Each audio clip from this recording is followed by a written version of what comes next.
Kung isipin mo nga po, pwede kang mag-for good na dito kung gusto mo ditong tumanda. Kasi maayos yung sistema nila sa lahat, malinis na bansa. Yun nga lang talaga language. Pero may mga option naman para matuto ka, may paraan naman.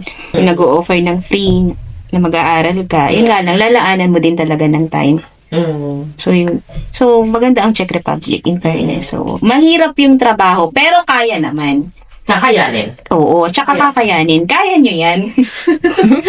Hindi, tsaka kung ano naman di ba, kung iisipin mo na para sa pamilya mo, para sa ikaganda ng buhay niya, di ba, kakayanin mo talaga. Ano mang trabaho madali, lahat naman mahirap. So, kakayanin. Yeah. Laban OFW.